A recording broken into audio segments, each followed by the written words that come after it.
Hello there Excel অনুরাগীরা, welcome to Excel শিখো। এবং আমি পারভেজ আহমেদ, এবং আজকের এই ভিডিওতে আমরা দেখব কীভাবে মাইক্রোসফট এক্সেলের বেসিক কিছু ফাংশন করা যায়। আপনি যদি কমপ্লিট বিগিনিয়ার হয়ে থাকেন অথবা আপনার কুইক একটা রিফ্রেশার্সের দরকার পড়ে, তাহলে এই ভিডিওটি শুধুমাত্র আপনারই জন্য।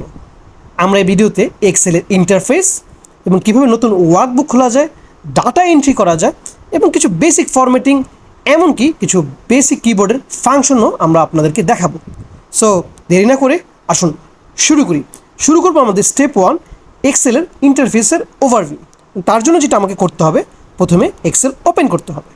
তো এক্সেল আমি ওপেন করতে পারি সার্চ বাটনে গিয়ে EXCEL এক্সেল যদি আমি টাইপ করি, তাহলে সেখান থেকে আমি এক্সেল ওপেন করতে পারি।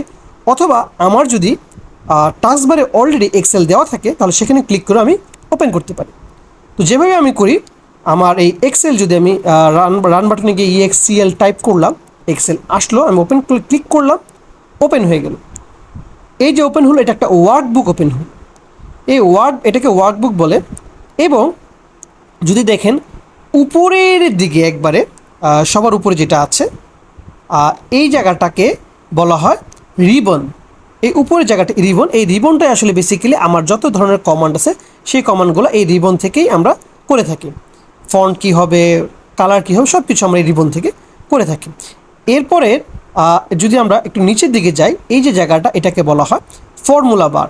এখানে আমরা যে বিভিন্ন ধরনের লজিক বা ফর্মুলা বা ফাংশন এখানে আমরা ইনপুট দিতে পারি, যার ফলে আমার এক্সেলের কাজগুলো প্রপারলি হতে পারে।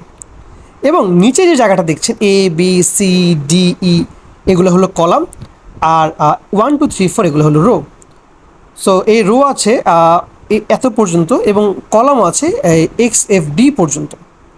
এভাবে কলাম এবং রোতে সব কিছু সাজানো আছে। সো বেসিক্যালি আমরা ফাংশন ইনপুট দিই এটার মধ্যে। এবং আমি যদি প্লাস আইকনে ক্লিক করি, ধরেন আমার এখানে লেখা শেষ হয়ে গেল, আমি আরেকটা শিট, কিন্তু এই একটা ওয়ার্কবুকে একটা সেকেন্ড শিট ওপেন করতে পারবো। এই প্লাস আইকনে ক্লিক করলে আরেকটা শিট ওপেন করতে পারবো, সেটা হলো শিট 3। এভাবে কিন্তু আমি অনেকগুলো শিট ওপেন করতে পারবো। সো আমি এখন আপাতত কাজের সুবিধার্থে ডিলিট করে দিচ্ছি। সো আমরা এখন শিট 1-এ থাকবো, এবং আমরা একটা নতুন যে কাজটা করব, সেটা হলো এন্টারিং ডাটা। সো ডাটা আমরা কীভাবে এন্ট্রি করব। সো দেখা যাচ্ছে যে এক্সেলের যে মেন ফাংশন, আমরা ডাটা এন্ট্রি করি। সো আমরা যদি ফর এক্সাম্পল ধরে নিই, আমরা একটা শপিংয়ের লিস্টের আমরা শপিংয়ে যাব, এবং শপিং লিস্টটা আমি এটাতে অ্যাড করব। এই এক্সেল ফাইলে আমি অ্যাড করতে চাই। তো আমি এখানে শপিং লিস্টটা আমি লিখবো যে আমি কী কী আইটেম নিতে চাই। সো আমি এখানে টাইপ করা শুরু করলাম শপিং লিস্ট, অ্যান্ড ডান পাশে আমি কতগুলো কোয়ান্টিটিতে করতে চাই সেটা লিখব। সো আমি এখন কোয়ান্টিটি দিব।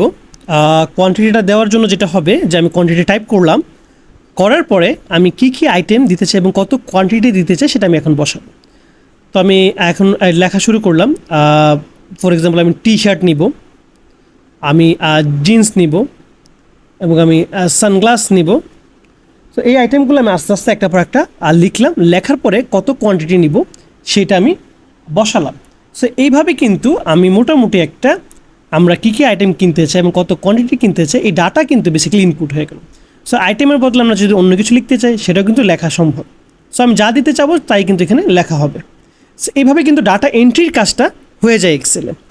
এখন দেখেন এই ডাটাটা দেখতে কিন্তু অত সুন্দর লাগছে না, আমার কাজ হয়ে যাচ্ছে, ডাটাটা ইনপুট হয়ে গেছে, বাট এটার সুন্দরটা কিন্তু এখন অত সুন্দর লাগছে না। একটা অ্যাজ ইউজুয়াল একটা লেখা লাগছে, বাচ্চা ছেলেদের মতো লেখা লিখছে। সো এটাকে আমরা কিন্তু অনেক সুন্দর করতে পারি। সুন্দর করার জন্য আমরা কী করবো, পুরোটা সিলেক্ট করলাম। সিলেক্ট করার পর এখানে যদি আমি দেখি, আমি আমার ফন্টটা চেঞ্জ করে দিই। এই ফন্টটা আমার কাছে খুব ভালো লাগে না, আমার এরিয়াল ন্যারোটা খুবই পছন্দ, খুবই লম্বালম্বি একটা লেখা, খুবই সুন্দর। সো আমি এরিয়াল ন্যারো দিয়ে দিলাম। দেওয়ার পরে যেটা হবে, এখন দেখেন যদি আমি দেখি শপিং লিস্ট, কোয়ান্টিটি এবং যে আইটেমের সংখ্যাগুলো সবগুলো একই রকম লাগছে। সো আমি তো এটা আলাদা করতে চাই, যে আমার হেডার্সগুলো, মানে শপিং লিস্ট এবং কোয়ান্টিটিটা যদি আলাদা দেখা যায়। তো আমি এটাকে বোল্ড করে দিলাম। বোল্ড করে দেওয়ার পর যেটা হলো, যে এখন মনে হইতেছে হ্যাঁ এটা আলাদা একটা পার্ট। তো তারপরে যেটা আমি করব, সম্পূর্ণটাকে সিলেক্ট করে আমি এটাকে একটা বর্ডার দিয়ে দেবো, তাতে মনে হবে এটা একটা টেবিল। সো হয়ে গেল। বাট আপনি যদি হেডারটা দেখেন, হেডারটা দেখতে কিন্তু এখনও মনে হইতেছে আর একটু সৌন্দর্য করা যায়। তাহলে আমি কী করবো, সেলের কালারটা আমি ব্লু কালার করে দিলাম, যাতে দেখতে একটু হলো। বাট এখন দেখেন ফন্টটা কিন্তু দেখা যাচ্ছে না, তাই আমি ফন্টের কালারটাও চেঞ্জ করতে হবে। তাই আমি এখন কী করলাম, এই যে এ লেখা যেটা, সেটা হলো ফন্ট কালার চেঞ্জ করার জন্য। সো এটা আমি যেহেতু এটা ব্লু কালার, আমি হোয়াইট কালার দিয়ে দিব যাতে এটাকে দেখা যায়। সো আমি এই যে এখন হোয়াইট কালারটা দিলাম, বাস এখন দেখা যাচ্ছে। সো এখন ডেফিনেটলি মনে হতেছে হেডারটা আলাদা এবং লেখাগুলা আলাদা। সো এটা হয়ে গেল। বাট আপনি দেখেন এই যে টেবিলটাতে কিন্তু এখনও এই লেখাগুলা বাম পাশে এবং কোয়ান্টিটির ঘরটা কিন্তু ডান পাশে, দেখতে ভালো লাগছে না। বাট আমি যখন মিডিল অ্যালাইনমেন্টে নিয়ে আসি দেখতে কিন্তু এখন সুন্দর লাগবে। সো এইভাবে কিন্তু আমি আমার ডাটাটা কিন্তু সুন্দর করে সাজায় ফেললাম। এখন প্রশ্ন হলো, ডাটাটা তো সুন্দর করে সাজায় ফেললাম, বাট এটা কিন্তু টেম্পোরারি, এটা সেভ আছে। যখন আমি এটা কেটে দিব ততক্ষণই কিন্তু এটা আমার ডিলিট হয়ে যাবে, আমি কিন্তু আর পরবর্তী এটাকে রিকভার করতে পারবো না। সো আমার যেটা এখন করতে হবে, আমার এটাকে সেভ করতে হবে। তো সেভ করার জন্য এখানে ফাইল অপশন আছে, এখানে ফাইলে ক্লিক করব। করার পর আপনি সেভ অ্যাজ বা সেভ যে কোনো একটাতে ক্লিক করতে পারেন। তারপর আপনাকে দেখাই দেবে কোথায় আপনার সেভ করতে হবে। আমি দিস পিসিতে নিলাম, মোর অপশনসে গেলাম, আমি জানতে চাই কোথায় আমি সেভ করব। আমি ডেস্কটপে ক্লিক করলাম, আমি ডেস্কটপে সেভ করতে চাই। এখানে আমি বুক নেম দিয়ে দিলাম, এটা যেহেতু ক্লাস 1 ফার্স্ট বিগিন ইয়ার, আমি এখানে ক্লাস 1 লিখে এক্সেল ওয়ার্কবুক নামে লেখা আছে, এটা সেভ করে দিলাম। সো এটা কিন্তু সেভ হয়ে গেল। আপনি যদি উপরে লেখা দেখেন এখানে ক্লাস 1 সেভ টু দিস পিসি, তার মানে আমার কিন্তু এই ফাইলটা সেভ হয়ে গেল এবং সেভ করাটা আমার মেইন ইম্পর্টেন্ট কাজ। সো এখন আমরা অনেকগুলো জিনিসই শিখলাম, এখন আমরা কিছু শর্টকাটসগুলো জানার চেষ্টা করব। ফাইলও সেভ করা হলো, এইভাবেও আমি সেভ করতে পারি। বাট এখন যদি আমি চিন্তা করি যে না, আমি আরও শর্টকাটে সেভ করব, তাহলে কিন্তু আমি Ctrl+S যদি টাইপ করি তাহলে কিন্তু সেভ হয়ে যায়। আবার আমি মনে হলো এটাকে আমি কপি করব, কপি করে আমি পেস্ট করব, তো আমি এখানে রাইট ক্লিক করে কপি করলাম এবং পেস্ট করলাম পরে। কিন্তু এতে কিন্তু কী হলো, সময় নষ্ট হয় এবং এটা পরে আমি ডিলিট করে দিলাম।